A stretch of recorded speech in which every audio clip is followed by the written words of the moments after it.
Good afternoon, ladies and gentlemen, distinguished guests, and esteemed participants. Welcome to the End of Life Seminar Series, Medical Assisted Dying in New Zealand, organized by the CUHK Centre for Bioethics. I'm Joey, your Master of Ceremonies for today's event. Thank you all for being here, both in person and online through Zoom. We are grateful for your presence and participation, regardless of your physical location.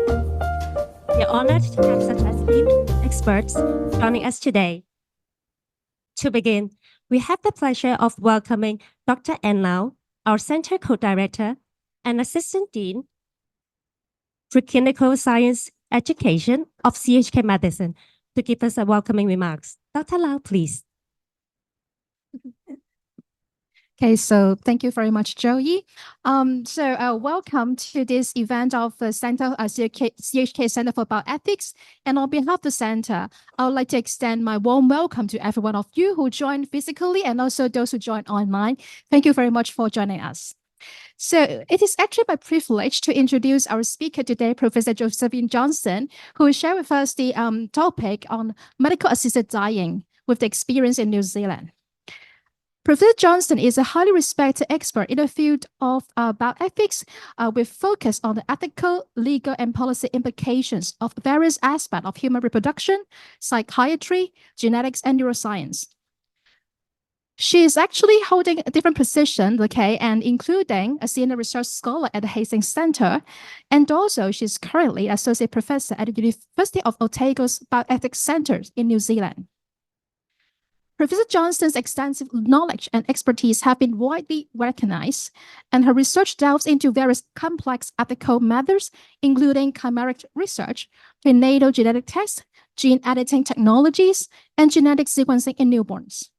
Her unique perspective, shaped by her master's degrees in bioethics and health law, brings invaluable insights to these critical areas of study. So we are very fortunate to have Professor Josephine Johnston today with us, and I'm sure you'll find this experience and also sharing very insightful and informative. So enjoy. Professor Johnston, please.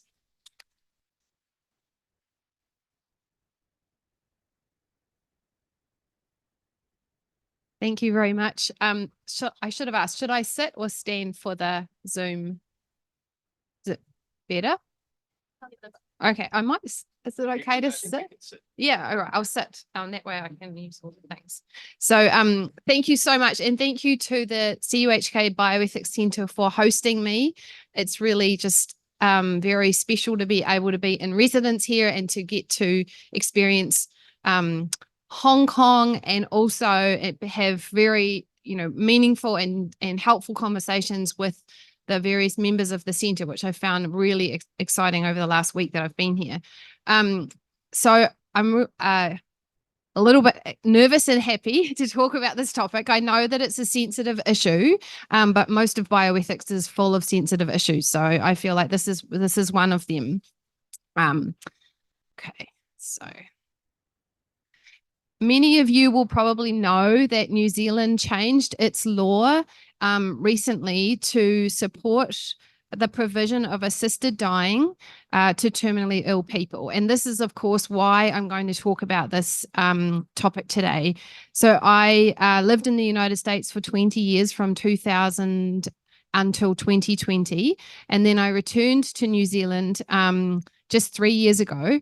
And in that time, this law has taken effect, and we now have a little bit of information about the first people who have used the services provided under this law. So I'm really pleased to be able to share with you a little bit of information that has been gathered.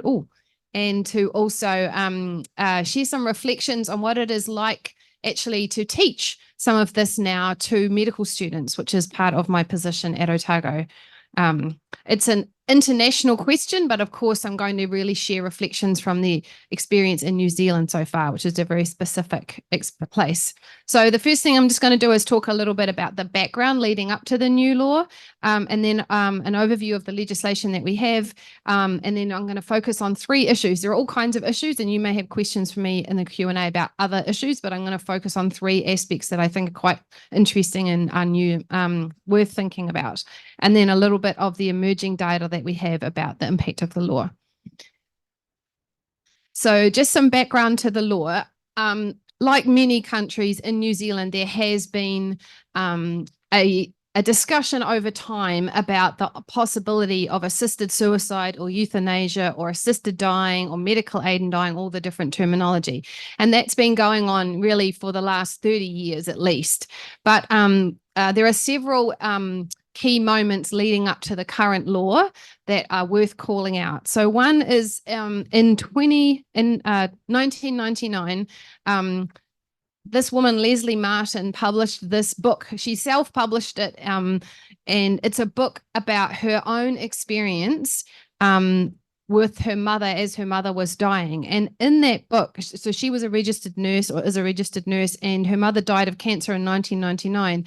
But in the book, she talked about how she used morphine to actually hasten or bring on the death of her mother. And after the book was published, she was actually arrested and charged with attempted murder and convicted in 2004 and sentenced to 15 months in prison. So this was quite a high profile legal case, and there was a fair amount of public sympathy for her, who people understood as being somebody who was motivated to address the suffering of her mother, but nevertheless got in trouble with the law. In the years around that time, there were several attempts to pass legislation to provide for assisted dying in New Zealand, and ongoing sort of discussion. Here are just an example of a cartoon about this is referencing Dr. Death's Peaceful Pill Manual, which was a book published by an Australian physician. It's still around as a book that talks about how to die. And provides sort of step-by-step instructions. And this book was actually censored by the New Zealand censor and is a banned book in New Zealand. So this was happened in 2007. So you can see that even though there's still this ongoing discussion kind of happening in society about this question. But the really so there were, in 1995 and in 2003, there were two attempts by politicians to introduce members' bills into Parliament to change the law. And both of those were voted on and both of them failed. However, the bill in 1995 failed quite spectacularly. So it had 60 votes against, but by 2003, that bill only failed by 2 votes. So already you could see in Parliament quite a big shift towards this issue by the early 2000s. In 2013, another bill was going to be introduced, but then was dropped for political reasons. But around that time, we also had this important case. So this is a photograph of a 40-year-old, I say young now, of that woman, Lucretia Seales. She was a lawyer and a very articulate and savvy, highly educated person in New Zealand who was dying of cancer. And she mounted a legal campaign to have her doctor, she wanted her doctor to be able to give her lethal medication. And because she was a lawyer and she knew that there were barriers to this, she went to court for some court orders. So just a little background on that. These will probably be very similar to provisions that you are familiar with in your own law. Our Crimes Act has several provisions that apply to a situation like this. So culpable homicide, which is the killing of a person by an unlawful act, and aiding and abetting suicide. Both of these are crimes. It's also clear in our criminal law that consent to death is not an excuse for any of these crimes, and that the acceleration of death is also a criminal act. So the kind of existing background of the criminal law in New Zealand in 2015 was pretty hostile to this and very clearly opposed. And we'd already, as I said, seen some cases of people being prosecuted. Lucretia Seales wanted an order from the court that if her doctor would help her, that none of these laws would be applied to her doctor and that the doctor would not receive criminal sanction. In addition to arguing for that law she pointed to, for that court order, when she was arguing for it, she pointed to our Bill of Rights Act, which was passed in 1990, and specifically to two civil and political rights. One, the right not to be deprived of life, which might seem like a right that would be opposed to her argument. But she was pointing to that in part because it signifies that there is an autonomy right in the person to control their own destiny and their own life. And so as a corollary to the right not to be deprived of life, she was asking for a recognition of a right to control when one dies. And the other one was the right not to be subjected to cruel or unusual treatment. And for her, the relief of her suffering was a way not to be treated cruelly. So she argued that continuing to live and being denied the medical aid in dying was being subjected to cruel treatment. So this case was heard by this High Court of New Zealand, and this decision was delivered in 2015. And it was overall a very sympathetic judgment with a negative outcome from her perspective. So I'll just explain a little bit why I say that. There were multiple points in the judgment where the judge expressed considerable sympathy with and understanding of and support for the arguments that Lucretia Seales made. So here's I've got several quotes that I'll put up. He said, "I've been able to draw a number of conclusions from the evidence placed before me. And the first, palliative care cannot necessarily provide relief from suffering in all cases. So to have this said in a judgment was considered to be quite a big win for the people who were on Lucretia Seales' side of the issue, looking for there to be able to be recognition that palliative care cannot solve all kinds of suffering." So that was quite an important part. He also said research suggests that between 3 and 8% of suicides in New Zealand during the last century were by persons who were rational, competent, and suffering a terminal illness. So pointing to the fact that people do in fact commit suicide because they cannot access the medical assistance to do so was another important fact established in the judgment. Then this one, it's important to ensure that medical judgments are not based upon assumptions as to vulnerability. And the reason he's talking about vulnerability is that one of the arguments against her case was that people like her are vulnerable, and the introduction of medical aid in dying would expose those vulnerable people to greater risk of harm. And the judge in Lucretia Seales and the judge brought this argument that the argument on her side was, I'm not vulnerable because of my illness. I'm still capable to make a decision, and I can ask for this. And if I get it, I'm not being exploited or taken advantage of. So having that kind of argument recognized was also quite important. So these are just 3 examples of kind of quite big wins in the judgment for the arguments that she made. However, the judge concluded that he was not able to give any of the declarations that she sought because those issues that her case raised were things that were beyond what a court could decide and needed to be decided by Parliament, if at all. And of course, so this is a disappointing outcome for her on one level because she did not access aid in dying, and she actually died the day after her family received this judgment. So they got the judgment a day or two before it was publicly released. So she died right as this judgment was, before this judgment was publicly released of natural causes. But I think actually with the sort of benefit of time, you can see that there were quite significant wins in this judgment for her, and maybe might have influenced the parliamentarians in what happened next. So very shortly after her death, a bill was introduced, again in a similar fashion to previous ones, actually with the same name as one of the previous failed bills, the End of Life Choice Act. And this bill was introduced into Parliament as a private member's bill. So pretty much along the same lines, but very much in the moment of this case, which had an enormous public profile. I wasn't living in New Zealand at the time, but I was glued to my computer following this case as it played out in the public media. And I know that it was very, very heavily discussed in society. And this is the bill that obviously, as you can see, became the Act. This is the one that succeeded, the End of Life Choice Act. And the purpose of the Act is simply to give people with a terminal illness who meet certain criteria the opportunity to use aid in dying, medical aid in dying. And this was went right through the parliamentary process and was passed on a conscience vote in 2019. But very, very unusual for any piece of legislation that I can identify in New Zealand history.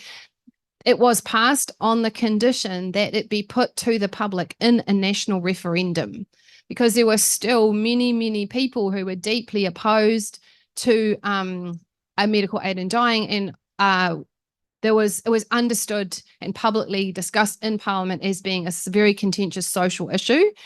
I'll say a little bit more about some of the professional objections, but there were also significant objections from medical associations, specialist associations, and the Hospice Service of New Zealand. So a lot of public debate still. And so we had a referendum on a piece of legislation that had been passed by Parliament. And only if the legislation survived the referendum would it then come into law.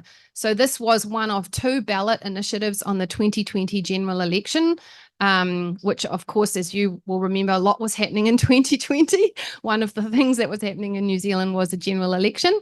The other one was actually about legalization of cannabis, which failed at the ballot initiative, but the Aid in Dying End of Life Choice Act initiative succeeded with 65% of the vote in favour of this. And so that with that, it became law. It didn't take effect right away. It wasn't until November 2021 that the law actually took effect. So as a result, we've only got a couple of years of experience with the law actually in place. So just a quick overview of the legislation. As you would expect, one of the important things that it contains is criminal and civil liability immunity, so that people who participate under the law, medical practitioners, are not going to be criminally liable for the aiding, abetting suicide or any kind of homicide crime. To be eligible, again, this won't be a surprise for people who know this area. You have to be an adult. You have to live in New Zealand. So it's not like Switzerland where people can come to New Zealand in order to participate. You have to have a terminal illness that is likely to end your life within 6 months. These, again, are quite familiar. But then there are 3 additional criteria that describe the kind of suffering that you're experiencing. Sort of as an editorial comment, I'll say to you as a lawyer that this is quite an unusual piece of legislation. It was really drafted by politicians, and some of the language is kind of surprising for a piece of legislation, but it was also drafted with a view to the public voting on it. So it also had to kind of pass quite a lot of tests with public understanding. So it does have some kind of interesting legal provisions in that sense. And the law also makes clear that you're not eligible to use it by reason only of suffering from a mental disorder or mental illness, having a disability, or being of advanced age. So you can see there that New Zealand is carving out a very specific path through various different options that other jurisdictions have taken on these questions. Through this, I'm going to now introduce a story of a real person who used the law. So this woman, Melissa Stokes, told the story publicly of her mother who used the law, because I kind of find it helpful to bring it a little bit to a real person. So here's a picture of Melissa Stokes' mother, Gillian, who was dying of terminal cancer for 7 years, and right before Christmas 2022 she told her family that she wanted to use the Aid in Dying law because the cancer had spread to her brain. This is pretty much the kind of classic scenario of what people imagine when they think about Aid in Dying in this context. Someone with cancer, of course, cancer being one of the drivers of this whole movement in the first place, and here is a person who applied to use it. So she would have gone through this process. She made a request of her physician that they help her to navigate the Aid in Dying system, and then the physician, following a request, has various things that the law stipulates that they must discuss, and I've listed them here. They're not surprising probably, but they go through various aspects of like the person making sure that they understand their prognosis and they understand what they're signing up to do, and that they know that they can back out of it at any time. Here's another quote from Melissa's discussion of her mother's experience. So euthanasia had for a long time been something mum wanted. So again, someone who's thought about it a lot. I think the rest of us made the right noises, but hadn't realized how adamant she was. From her bed, she got things rolling, appointments made, the medical professionals who decide if she was eligible for euthanasia visited, consent given. So there's a patient navigating, very competent patient, savvy and able to navigate the medical system. There are a little bit different from some laws. There are various administration options in New Zealand law. You can ingest the medication yourself, or you can have intravenous delivery, which you can control, or the physician will control via intravenous, or the physician can give you it by ingestion. And I'll say something in a minute about what we know now about which of these options are most often chosen at this point. But again, here's a little quote from Melissa talking about, so you have to set a day and a time when you're going to do it. And unlike in Oregon, you don't get the medication from the pharmacy. The medical practitioner brings the medicine to you at your house or wherever you're dying at the day and time specified. So on that day, she says the main medical specialist hadn't arrived and the mother was looking at her watch going, where are they? And then they turned up. And then there they were carrying out the formalities, laying out the doses with the bold warning stickers. These drugs could prove fatal, finding a good course of action and giving us a final moment to say goodbye. So I think it's quite profound to read someone's description of what's actually experienced from the family member's perspective. It's not explicit in this story, but I believe that it was an intravenous administration. On the day, as I said, the medical practitioner comes, they have to go through and have another conversation with the patient. The patient has to be competent at the time of administration, has to reaffirm their request. If not, then they can go away, change the date, etc. And then the medical practitioner has to stay nearby until the patient has died. And they're very explicit about that. Means that you have to stay like nearby, like in the same room or in an adjacent room nearby. And that's in case anything goes wrong. And then, so Melissa writes, in the very end, it was just the four of us, a mum, dad, Olivia, that's a sister, and me, the family my parents had created over 52 years of marriage. The specialist told us it would take a few minutes, and we sat, each of us holding part of mum. After a bit, looked at each other. Mum was gone. It looked like a peaceful way to go. We have an oversight system for this. So we have various groups that I've sort of aspects to that I've listed here.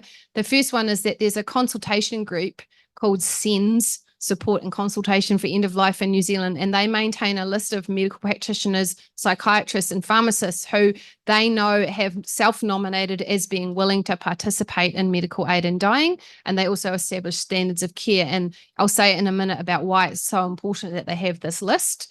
But as you can imagine, anyway, not every medical practitioner in New Zealand by a long shot is willing to participate. And so this is a list of those that are. There's a registrar who deals with the forms and the requests and the approvals and makes sure everything's lined up and gives the okay for the documentation end. And there's a review committee. And then the Minister of Health ensures reporting and review. And so I put here at the bottom a screenshot of the report for the year from the middle of 2022 to the middle of 2023, because that's how we do our reporting years on the service. So there are regular reports required. So I wanted to focus on three specific issues that I think are quite noteworthy and a little bit different. I want to be really clear that I'm not actually here in any way, shape or form to promote this law or say that you should have it or anyone should copy it. I don't have a view on that. I do find it quite interesting to see what's in real playing out in real time. And there are three issues that I think are particularly sort of noteworthy to me that stood out to me. And when I teach medical students, which I do on this law now, these are things I spend some time talking about. So the first one is the question of raising the subject. So this is was a very big issue in the New Zealand discussion around the law, and it's a big part of the law. And the law is very, very clear that assisted dying must not be initiated by the practitioner. So no medical practitioner is allowed to raise assisted dying as an option for patients when talking to patients. They are only allowed to respond to a request to discuss this topic. And this was probably a pretty key thing in terms of getting some people to be in favour of the law in Parliament and also in the public referendum, that this would not be brought up. Now, what's interesting from a kind of medical ethics perspective is that what this means is that it's one of the only areas of medicine in New Zealand where physicians are not allowed to lay out all the options that are available to the patient. Generally speaking, we of course teach our students that they must provide patients with a list of all the different options that the patients have, and so they can make an informed choice about what to do. However, here they are legally barred from putting this option on the table, which makes a lot of sense, but is also quite an unusual position for doctors to be in on this particular issue. And then they go on to point out a little bit more about that this is not meant to mean that you can't discuss it once it's raised. And so I do find for students, they kind of have a little moment of like, I'm not allowed to raise it, but I am allowed to talk about it if it's raised with me. So it's a very kind of much like a little bit like a dance. And actually, I put up here like a little bit of a story that's just recently happened last year where a health practitioner is being investigated for allegedly raising assisted suicide or assisted dying as an option for a patient. So this is obviously a direct signal as well to practitioners that this is quite serious, this element of the law, that you are not allowed to raise it. So obviously my students are like, well, then what can I say? And how do I know when someone has raised it? And there's a lot of nervousness about raising it accidentally or inappropriately overstepping this line. And so the Ministry of Health has put out this document responding when a person raises assisted dying to try to help give some detailed contextual support to clinicians, and very explicit again that the person will need to raise assisted dying and they might raise it at any time. If it's not clear that the person is talking about assisted dying, then you need to ask questions to try to figure that out. But you cannot ask, are you asking me about assisted dying? So because that's also not very helpful. Because people will sometimes say, I wish I could die. I want to die. I'd rather just die, things like this. And it's very clear that that is not intended to be sufficient to ask about the law. And so if people say things like that, then this document instructs that you should ask more specifically, like, I'm not sure what you're talking about. Can you be more specific, etc. So it is, again, quite a dance for practitioners to just make sure that they don't end up breaching that part of it. Okay, so that was a huge part of the discussion that we had, and a big part of the continuing discussion, especially when you're talking about teaching students. Another, of course, very big part of this is opting out. I've used that language because I think it's a better description for what is for the options that clinicians have around this topic. But the language in the law is actually specifically around conscientious objection. So it notes that a health practitioner is not under an obligation to assist a person to die. And if they have a conscientious objection, then they don't have to participate. And then the effect of the conscientious objection, though, is that if you will not participate, you can't be silent. You have to immediately say, I have a conscientious objection and cannot participate, or I don't do that, or something. And then you have to explain to them that they can be referred to somebody who will. And that's why that list of practitioners that the Ministry of Health holds of who are people who've agreed to participate is key, because what happens is people just call that hotline or go online and connect with that group to get a recommendation for a clinician. And especially now, like, it's only early days, there aren't that many people necessarily who will do it. So that is how people are connected. This language, of course, is very reminiscent of, if not a direct copy of, the language that's used in our contraception, sterilisation and abortion legislation, which is the only other piece of law in New Zealand that codifies a conscientious objection in medicine. And again, in that law, we now require that people who have a conscientious objection to providing contraception, abortion, sterilization services or information about those services has to not just say that they will not provide the services, but actually has to refer the patient to somebody who's nearby. So there's quite a big emphasis in New Zealand on conscientious objection in the physician not standing in the way of the patient and the patient being able to access the services. They are publicly funded services, just like the aid in dying services. And so there's very much the same structure of the argument there. It's interesting to see that in this guideline guidance document about how to respond when somebody raises assisted dying, they actually offer two different types of reasons that you might offer for why you can't help the person. And the second one is the conscientious objection one. But they also just say, another option is to say, I do not have the skills or experience to do this. And that's important because there are many people who would say that it wasn't in their scope of practice. It's not something they've been trained to do. Even before they might know whether they have a conscientious objection, they just know that that's not the kind of medicine they practice. Maybe they work in dermatology or some area that's got nothing to do with end-of-life care. So it's, I think, quite unfortunate that we've decided to, in the statute, give all of those refusals one name, conscientious objection, when actually there are many reasons why somebody might not participate, conscientious objection just being one of those reasons and an important one, but also people might just not, that might not be the area of medicine they do or anything they've been trained to do. But this document recognises that second and probably quite important type of reason. Having said that, there are in fact significant numbers of people who have a conscientious objection who work in medicine. So here's a statement from the Australian New Zealand Society for Palliative Care Medicine, and that they as a society have put out a statement that they do not support legalisation of euthanasia and physician-assisted suicide in Australia or New Zealand. So that's a whole body of the medical professionals who you might think would be most relevant to these questions who are opposed. And similarly, as I sort of hinted at earlier, New Zealand Hospice, which is the umbrella organisation for the hospice around the country, of which there are quite a number, are also opposed to this. They believe that providing euthanasia and assisted dying has no place in palliative care, so they don't see it as part of what they would do and is conflicts with their the sort of overarching goals of the care that they provide. And they actually, go further and say that they really think what we need to be doing is improving palliative care. I have heard from a number of palliative care doctors in New Zealand that palliative care in New Zealand is pretty good, actually.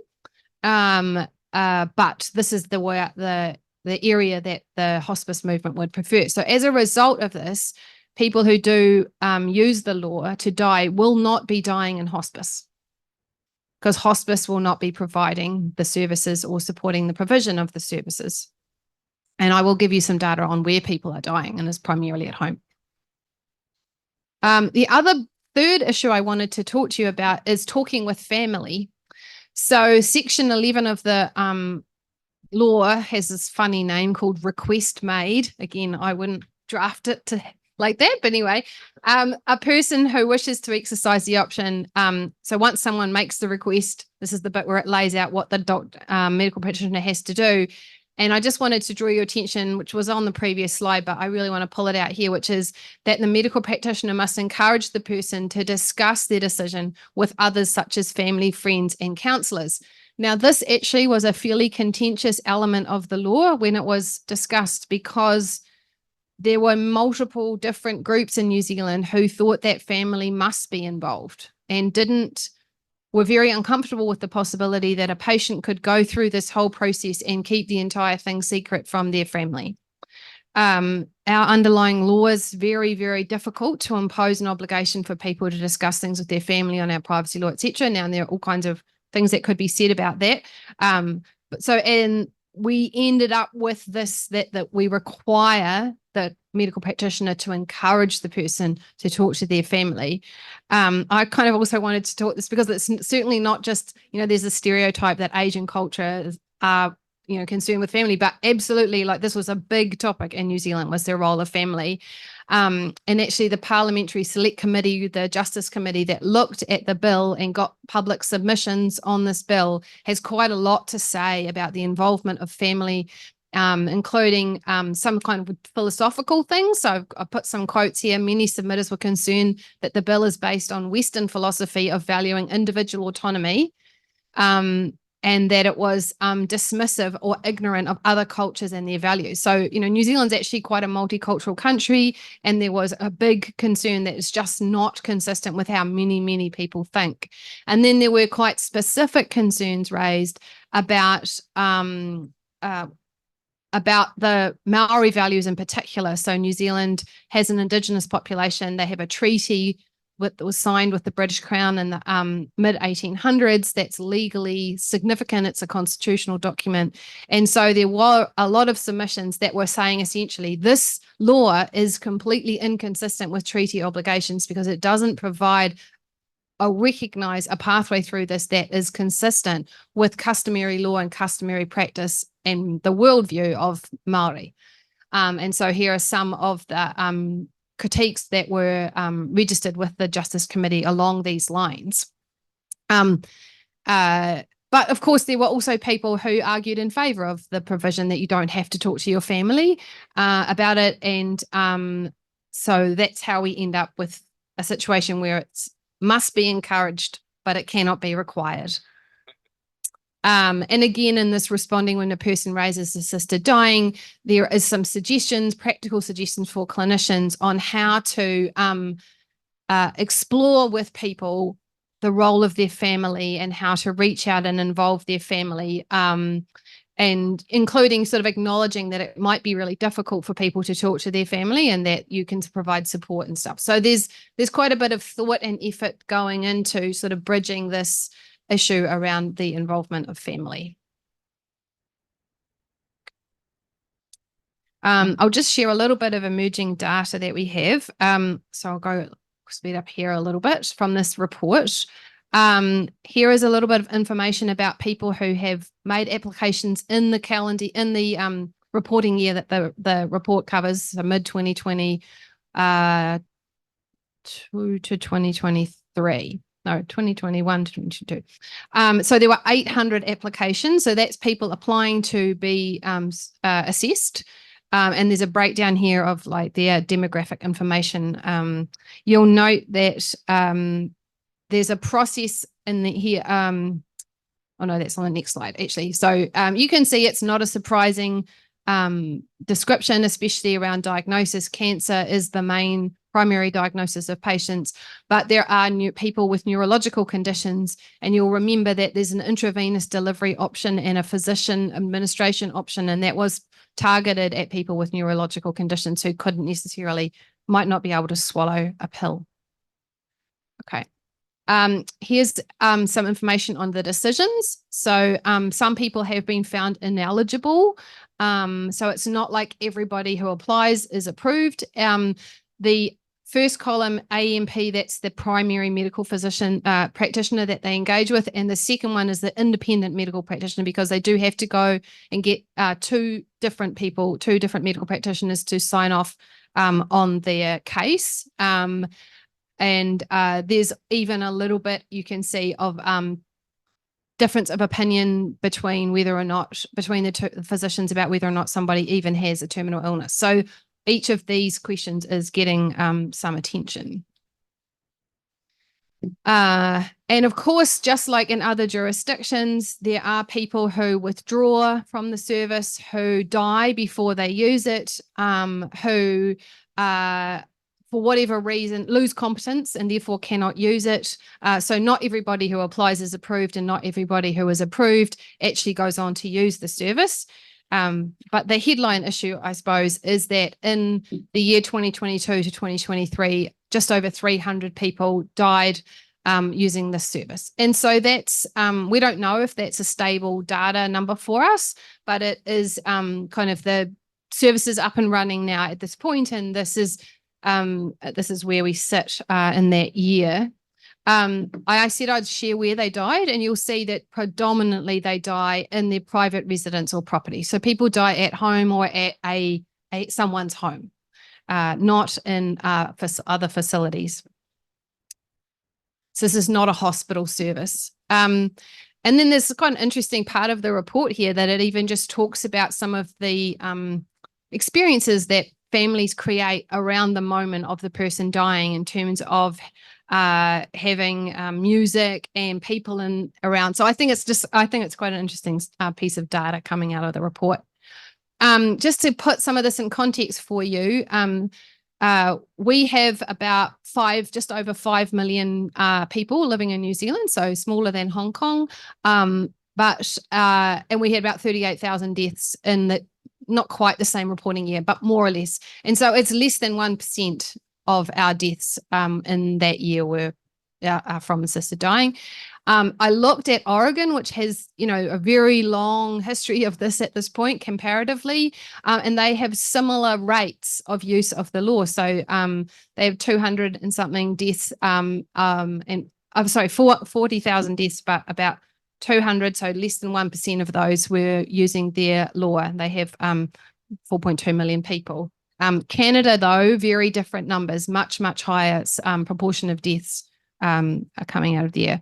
In terms of method of administration, it is absolutely the case that most people are choosing to have an intravenous administration. So that means that the physician administers the medication intravenously to them. Even though they might be able to swallow a pill, they're not choosing that method. And that is actually very similar to what we see in other countries that have this option. So the Canada data is also the case that of 13,000 administrations in 2022, only a few of those were self-administration. So predominantly, and I did ask a palliative care physician about this, and she told me that it seems like it's because it's more predictable in terms of the duration of the experience. So it feels, and it means that the clinician doesn't have to stay as long in the house, which I'm not saying it's for their convenience, but it's what people are choosing. They would prefer the more, when the time comes to do the more sort of not quick, but less time consuming or time-taking route. So I just want to also point out that people are doing research on this right now. So this is just one grant that that was funded in 2022, a group that I know some people in that group who are doing research, and they had a little grant before the big grant. And so they've already published some things about what we know about what health professionals want to know, about what some of the early experiences are. So it's definitely being researched, even as part of research that's what we call trans-Tasman research. So Australia, New Zealand research. Some researchers are looking at the experience of New Zealanders. So this is definitely subject to research. But of course, it's not just about aid in dying. If you have an aid in dying law, that also changes, I think, some of the conversations that you have more generally in palliative care and in end-of-life care. And I want to make a shout out here to this recent report that the Hastings Centre just put out last month about dementia. So all of this, of course, is sometimes conversation that links with conversations about dementia and about advanced directives. And this report has quite a lot to say about a variety of issues, but it talks a little bit about the impact that aid in dying can have on conversations that physicians might have with patients about dementia and other illnesses. So one of the quotes I thought was really interesting was, physicians who practice in states with a medical aid in dying, that's the term they're using, provision, have observed that a patient's request for medical aid in dying may function as an entry point for a conversation that may ultimately lead in other directions. And that goes back to that document about how to respond when people raise this topic, is that it's clearly can mean lots of things. And so there's interesting research kind of trying to dig around and like, what else might that kind of conversation bring up? And they also note that a lot of people are kind of talking about the desire to have more control over what happens if they're facing a cognitive decline, and kind of not, and that the medical aid in dying conversation is kind of consonant with that, if not overlapping. And then I finally just wanted to say that I do think it's been quite interesting to teach this. So I grabbed a couple of screenshots off a colleague who years ago taught this, we taught the debate, right? We taught this debate about euthanasia and using, I think, sometimes quite sedentary imagery. Now I teach the law, and this is the kind of slide I put up for my students for them to complete as they're following my lecture of like, how do you assess eligibility? And here are some quiz questions I put up, just to kind of see if they've been paying attention. And so it has been, it's interesting that we still do teach about the debate because clinicians have decisions to make about their own positions.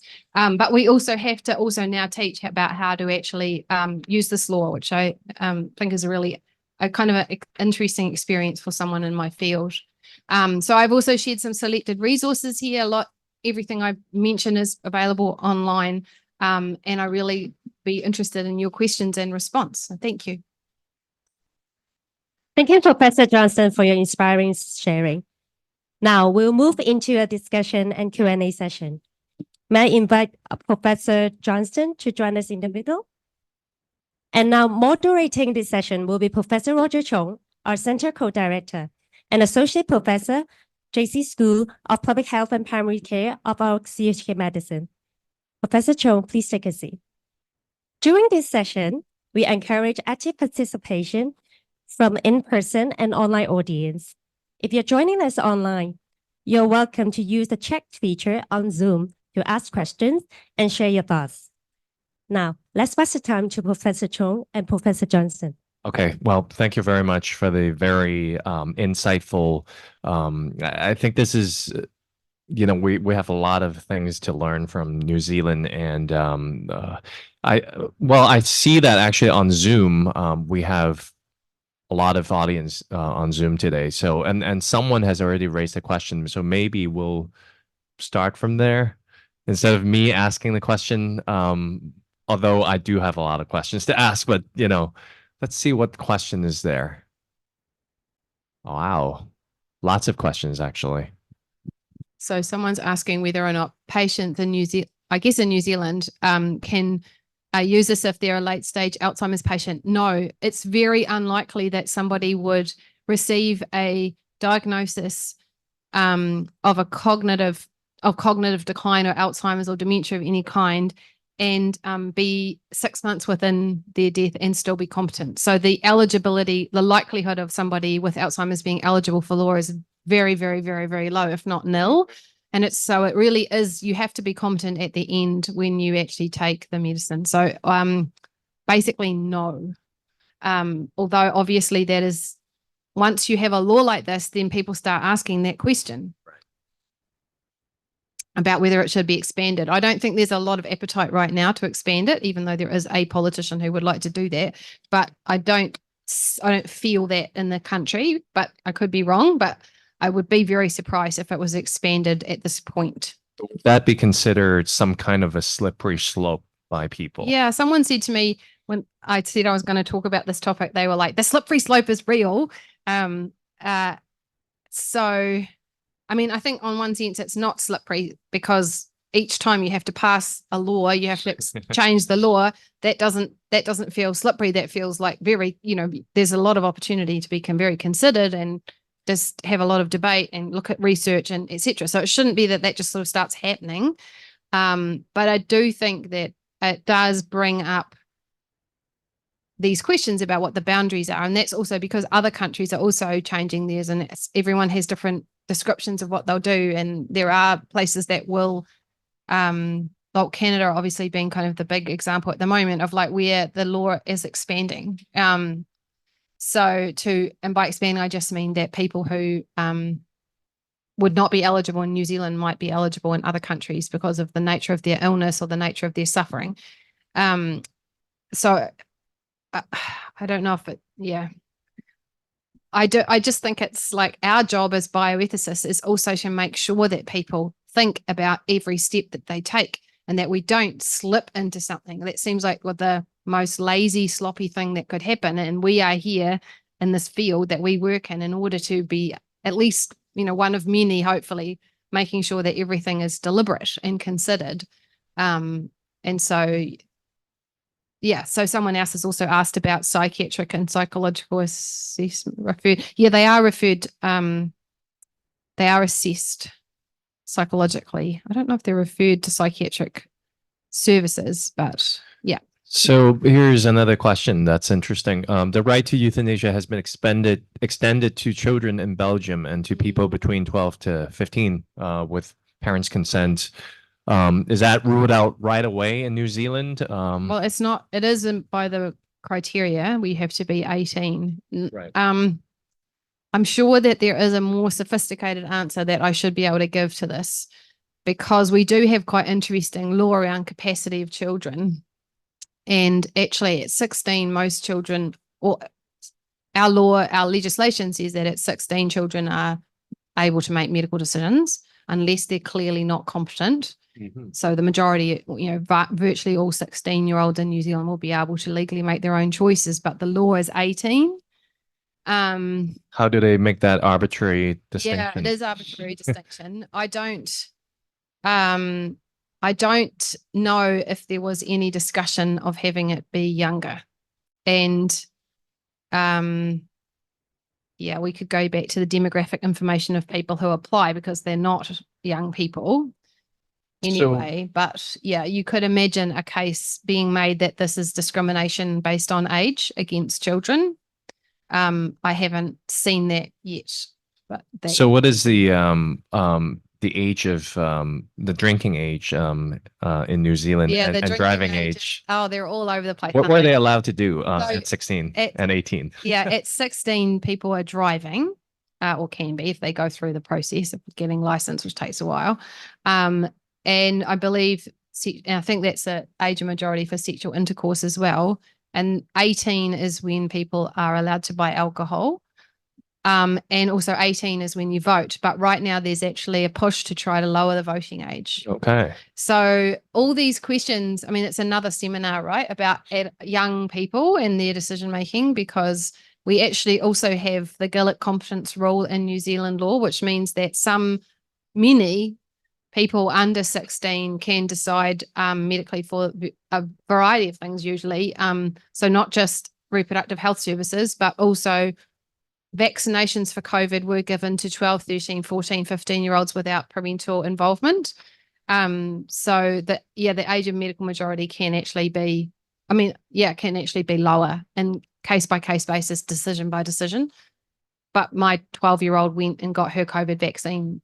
I was there, but nobody talked to me. They just engaged with her and she had the vaccination, and that's fine by me. But I would just say that it was interesting to see that they definitely were operating with a view that she was competent to decide for herself at the age of 12. Yeah. So here's another one, which is a clarification question from Professor Jean Kim. The New Zealand law is considerably more restrictive than the Netherlands, and wish to know if there's any discussion about patients with unbearable suffering, irreversible disease that is not imminently terminal. Yeah. That's also included, right? So people have to have a 6-month diagnosis. So they have to have a terminal illness. Yeah. And so this question about their, being suffering that wouldn't qualify. So people might not have a terminal illness, or it might not be 6 months might be a longer terminal illness. Yeah. So that is, I think, the area where there is a little bit of interest in expanding the law. Yeah. As in, that's the signal that, so there was a politician who was behind this law when it was passed. So who's in government at the moment. And he has said that he would like to expand it. However, now that they're in government, I have not heard this raised again. And so I think that if anything, this is the area where there might be some discussion of expanding the law, but it isn't a very loud discussion at this point, and it's not on the political agenda that I'm aware of. Because I can imagine there's some rare disease or severe disease that is very prolonged, but continually deteriorating, very debilitating. I think Alzheimer's would be a classic example of that, where you're unlikely to have a 6-month diagnosis and competency coincide. But you could have it if it was longer. I think the other area where, I know it was discussed in the special report that the Hastings Centre just published, and that I know is a big topic, which is about advanced directives for aid in dying. So we have advanced directives law in New Zealand, of course, but you can't make an advanced directive around aid in dying that's clear, like that's legislated. And so it's excluded. But people with cognitive decline or Alzheimer's might argue that they ought to be able to make an advanced directive that relates to aid in dying and allows them to have it when they reach a certain point. But that is not possible right now. And I could imagine, though, that might be where there's some discussion in the future. But I don't want to assume that we're going to expand our law. It's not obvious to me that we're going to do that, actually. What is the reason that you think it's not going to happen anytime soon? So I'm just prognosticating, which is tricky and dangerous. But it's not right now. There's not a huge amount of any public discussion about the inadequacies or the shortcomings of this law in the sense of it being too restrictive. Mm-hmm. If anything, it's still very much at that kind of teething stage where people, like there was the case of the practitioner who raised it and got in trouble for raising it with a patient. Where there is the occasional news story about family not being adequately involved in the process by some, even though they're supposed to be encouraged to reach out, so things that suggest that like people are still grappling with the law as it's written. Right. Okay. So it's not like it didn't come out and then a whole lot of people say, oh my goodness, we thought we were going to be covered by this and we're not, we're excluded. I don't see that argument very loud, which isn't to say that there surely are people who are excluded from the law, and there surely are people who might have an argument about that, but it's not the public conversation right now. Right. Okay. So here's a relevant follow-up question. So you were saying that, it has always been pretty controversial, but what is really the triggering point that for the referendum to begin with? Because, is there any political pressure to actually hold a referendum on this issue? Is the the voice from bottom up, it's really that loud, so that as the government, we have to respond with, holding this referendum. I mean, they could have just passed the law. Okay. Right. So I think it's interesting that in order to pass the laws, in order to get sufficient support from their parliamentary colleagues, the supporters of the law in Parliament needed to include that it would have to go to a public referendum as a condition of the law being passed. I see. That seems to me to be quite unusual and interesting. Maybe because it wasn't a campaign promise, it was a private member's bill, which, by there are limited numbers of those that even make it to the floor. So I guess maybe they didn't feel like they had a mandate from the populace to actually have this issue. And so, but that's right. And the other thing that's very inside New Zealand politics, but the different versions of this law over time from 1995 until 2015, but I think that period came from every political stripe. So the people who brought the members who supported each of those different laws were from Conservative, but not to, from the National Party, from the Labour Party, from the ACT Party, which is the sort of more libertarian one, where you might think there would be a consistent, and they were all people who also had a story to tell about a close friend or family member who did not receive, who wished they could have accessed these services and couldn't. And then the Lucretia Seals case was so vivid in everybody's minds and very, very highly covered. And the fact that she was sophisticated enough, because she was a lawyer, to bring that legal case and then have that judge make it, all really made it more of a personal issue than a political party issue. So and then there was a conscience vote, and then everyone voted in the referendum. It's like all these moments where people could vote according to what they actually believed rather than party politics, which is interesting, I think. Because the story in Hong Kong, I actually want to show you a slide that I've made to kind of summarize some of the recent developments of end-of-life care in Hong Kong. Can I press on this? So this is from 2017 or 15 to now. As you can see over here, you can also look at it on my laptop, probably closer. We're nowhere near there. You know, and you know, we have talked about palliative care. We have a strategic service framework at the hospital authority, which is the administrative branch of all the public hospitals in Hong Kong.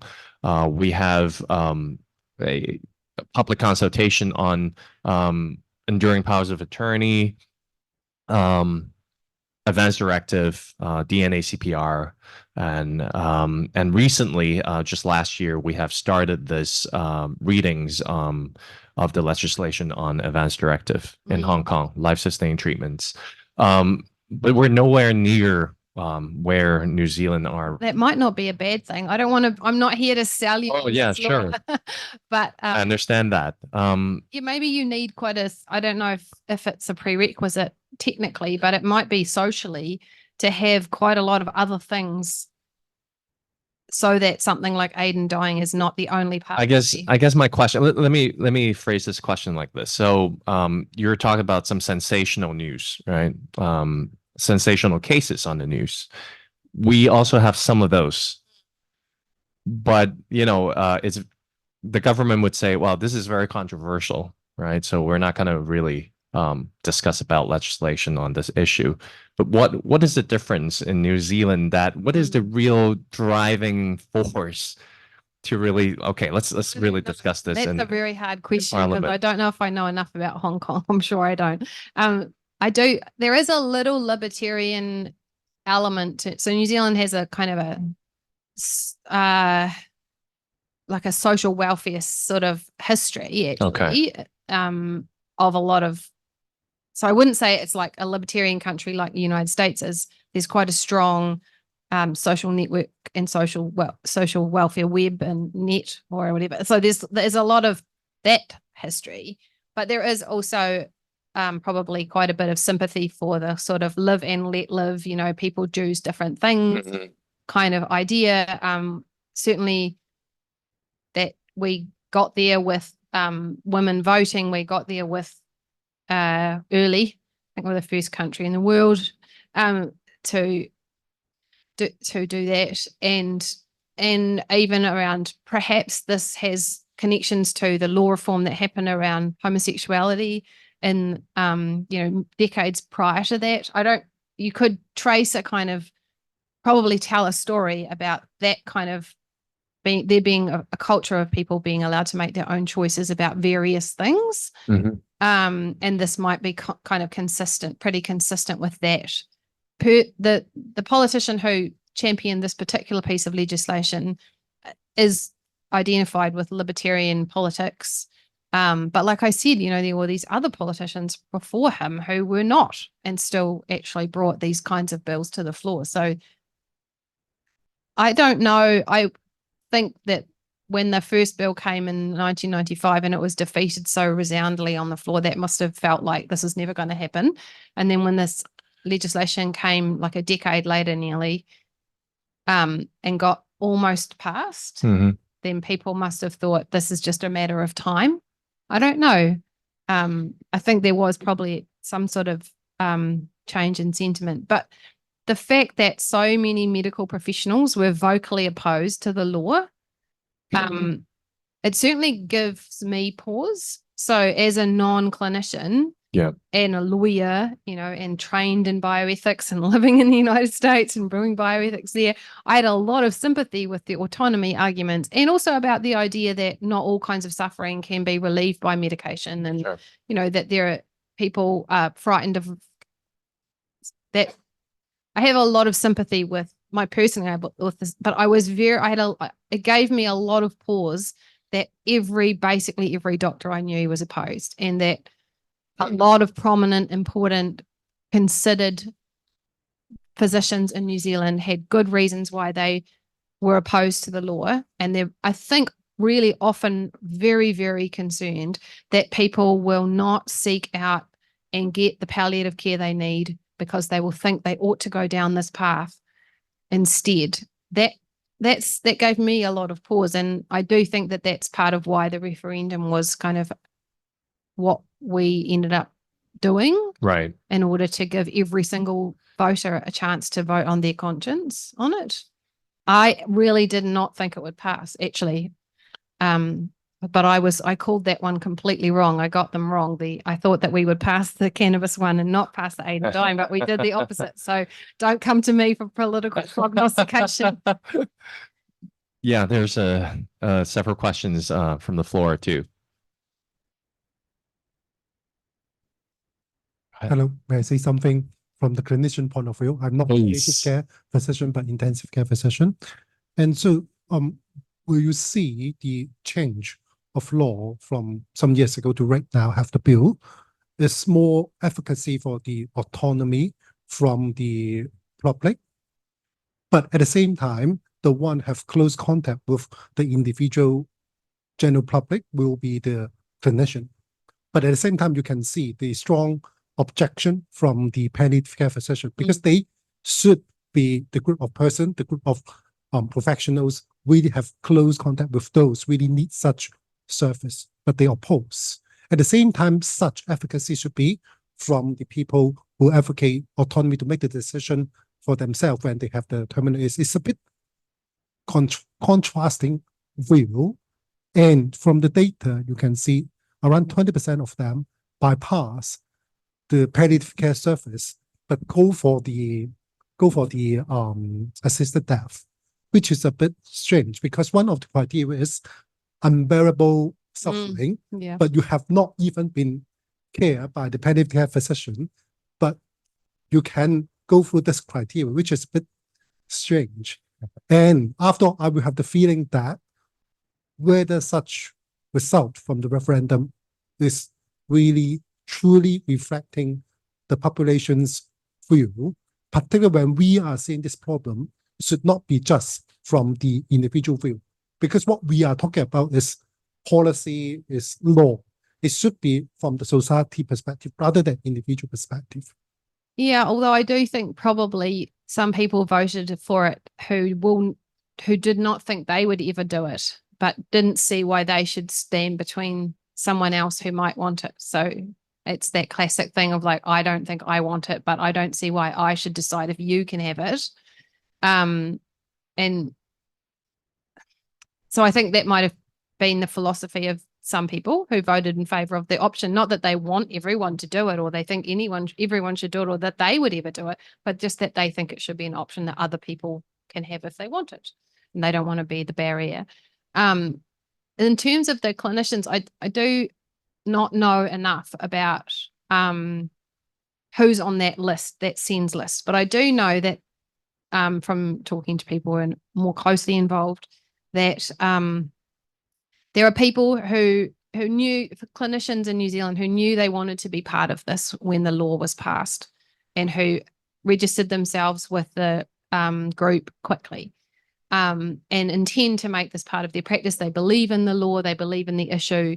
And then there are apparently clinicians who would, perhaps general practitioners sometimes, who got registered and participate in the law because a particular patient begged them to. So one of their patients convinced them that this was the right route for them. And so that clinician then decided, okay, I'm going to participate for this patient. Now, whether that doctor then goes on to participate for other patients, we don't know probably yet. But I think that's interesting too. So there are people who are participating, clinicians who are participating, who are not sort of card-carrying, aid and dying doctors. It's just that they have, in fact, had patients where they became convinced that this was the best thing that they could do for their patient. And that's also something I think that we have to kind of take seriously or assume that like that's genuine. So, Josephine, so I'm interested in knowing, like, it seems like there is a group of people who are being declined, okay, for the service because of not meeting the criteria, right? So I'm interested in knowing, like, what kind of support that actually the government or maybe the society can give to this group of patients, and as Doc just mentioned, like, I think when they look for this service or this method, there must be something like they are actually comparable, right? And should be the group that warrant our attention. So I'm interested in knowing, like, what kind of support after they got the evaluation and got declined. Okay, so anyone like going to support them? Yeah, that's a good question. So I don't know the answer to that. In fact, like, I don't know what's happened to those patients, but and I might have a rosy view of the New Zealand healthcare system because I lived in America for 20 years and now I'm like, this is pretty good.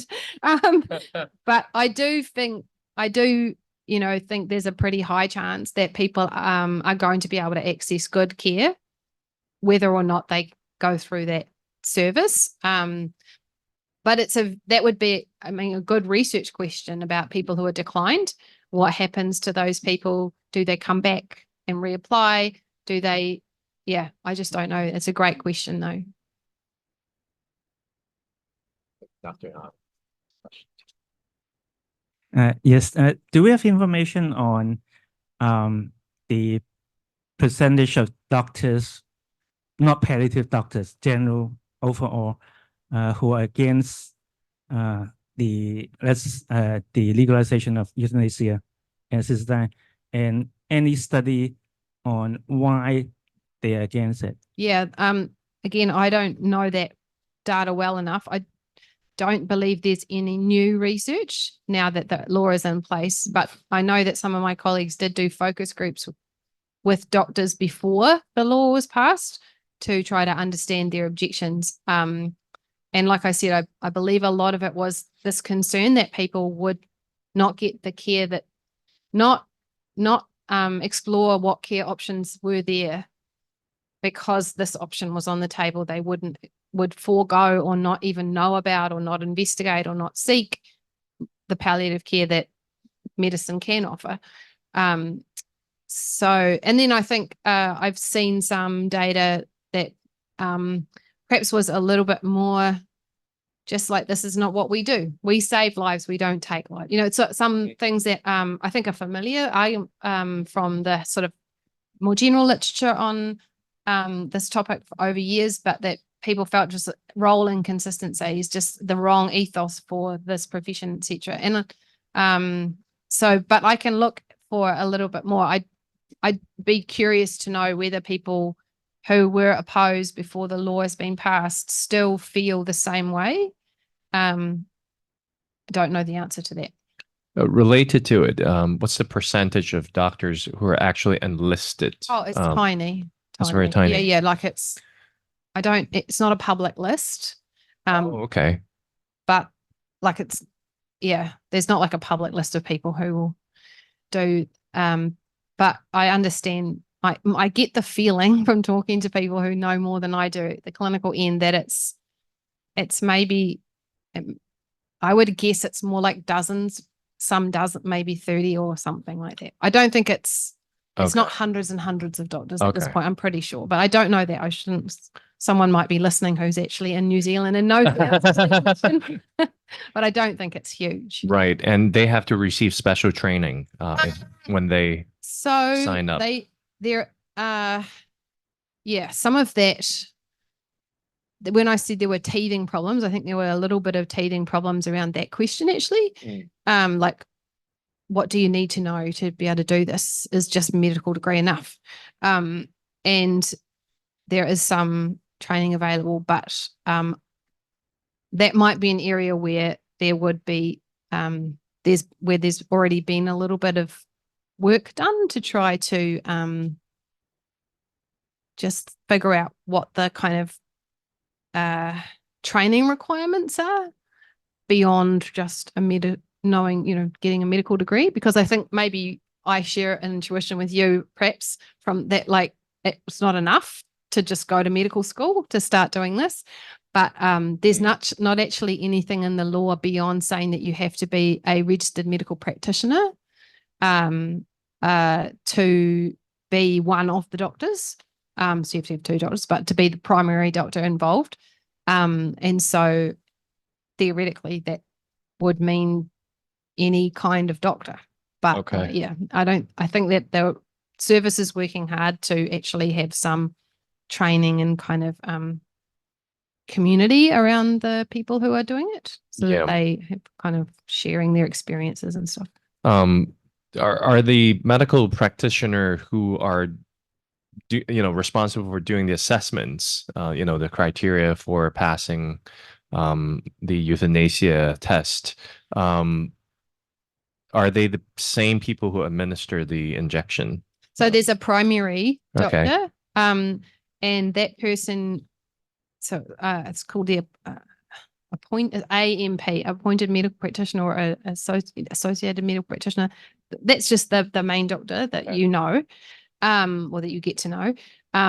Actually, at the administration can also be done by a nurse practitioner, not the previous steps, but the actual administration of the medication could be a nurse practitioner, not that doctor. So I don't know if the report had any data in it, though, on what's actually happening. My guess is that it's that same clinician each time, but theoretically it could be a nurse practitioner at the very end. Mm-hmm. Here's another interesting question. Do they have the responsibility to persuade the patients who are not really in their mind in critically ill or agonizing conditions not to perform euthanasia, So persuade them not to use it? So they have to, that provision that I summarized on a slide of like what you as a medical practitioner have to say or do once you have been asked Yeah. about it, includes making sure the person is aware of all the different options that they have. And that's, and also, that they can pull out anytime. So there's quite a bit, even just in the law, required from the perspective of the medical practitioner once they've been asked about this by the patient in Mhm. terms of like what they have to explain. I think that is pretty consistent with what good medical practice would require anyway under kind of our informed consent kind of law, generally speaking. But it's also specified in the Act. It doesn't say that you have to try to persuade the person not to do it. I actually don't know if trying to persuade the person not to do it would be risking crossing a different kind of line, where you're Right. in terms of doctor-patient relationship and good medical practice. But It's not a requirement. it's not absolutely not a requirement, but it is a requirement that they know what their other options are. And so Right. that ought to be a time, if you really think that they have better options, when you can persuasively talk about what else they could do aside from aid and dying. Yeah. How are we doing in time? I have one more question that I want to ask. Is that okay? It's okay with me. So, I mean, this is so interesting. So I want to ask And I about feel like I'd like to know more too. conscientious objection, right? So, so you're saying that any doctor who refused conscientiously, they have a duty to refer, right? So, would they also argue that, the conscientiously objecting doctor argue that, that this is one of the theses that John is actually writing right now. Well, we don't really have a duty to refer because, that is kind of compromising our own integrity. Yeah. Right. So we've had this discussion around abortion, contraception, sterilization as Right. well. And it's now very clear in that law, because it was changed by legislation, that you have to refer and that you can't have a conscientious objection to referring. Yeah. And this is this complicity question. So it's not surprising to me that we see the same language in this law as well. I think that over the time that, like when I was a law student and when I was studying biomedical ethics initially and stuff, I think there still was a kind of live discussion in New Zealand academic circles and about complicity, and the idea that if you have to refer, then you're sort of an accomplice. indirectly helping with this thing that you have a conscientious objection to. I would say that it seems to me that there is no longer much sympathy for that argument in New Zealand law, at least. So our legislation the Parliament has clearly said, no, you have to refer, and actually answered that question in a way, which isn't to say that the medical ethics debate's still there, but the fact of the law is, no, you don't get to do that. I do think that has been influenced by the move towards a more patient-centered model of medicine and the delivery of medical care, where if you think about what's protected in a conscientious objection clause and any extension of that to not having to refer, is it's all about the practitioner, right? That's about the practitioner and the practitioner's views and the practitioner's moral compass and the practitioner's needs. It is not about the patient. And if this is a publicly available service that we fund, that we have legislated into medical practice as a country, it makes a lot of sense to me that we would not prioritize the clinician's individual moral views to the extent that they don't even have to, that the patient might be clueless that they could even get the service somewhere else. So you could, you have a situation where someone might, if what we just said, that clinicians could say to patients, oh no, I don't think that's right for you, and then move on. The patient would never know what their full options were or that they were legally entitled to. So I do think that it's kind of part and parcel of a more patient-centered model of care, where if you have these moral objections, that's one thing, but you can't stand in the way of a patient anymore. And so I do think it's kind of been addressed. Like, we've decided where we fall on that, and we fall on the line, on that side of the line. John, do you have any follow-up question on that one? That's your thesis.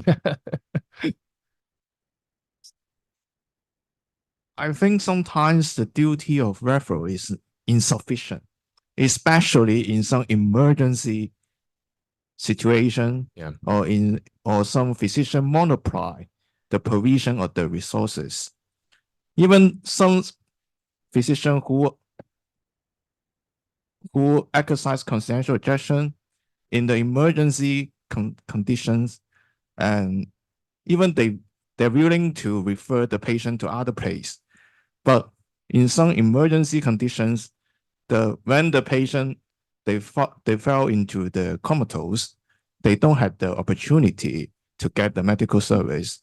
So even the physician are willing to provide the referral. The referral is insufficient, Yeah. because the patient cannot get the medical service in the emergency condition, or the physician, when the physician are the monopoly of the medical resources, even the physician are willing to give the patient the referral, and the patient cannot get the medical service from elsewhere. So the consensual objection is the end of all things. So that, I think that's where the abortion context and this medical aid in context do differ quite a lot, at least on theory, which is that the medical aid in dying context anticipates that there is quite a bit of time available, that there's not a rush, and so that there can be an assessment and then an independent assessment, and then you can go and you can apply to the registrar and get your date and all this kind of stuff. And so that doesn't happen very quickly, but there is a requirement to refer, and there is this list, and the service will provide you with a connection to another physician.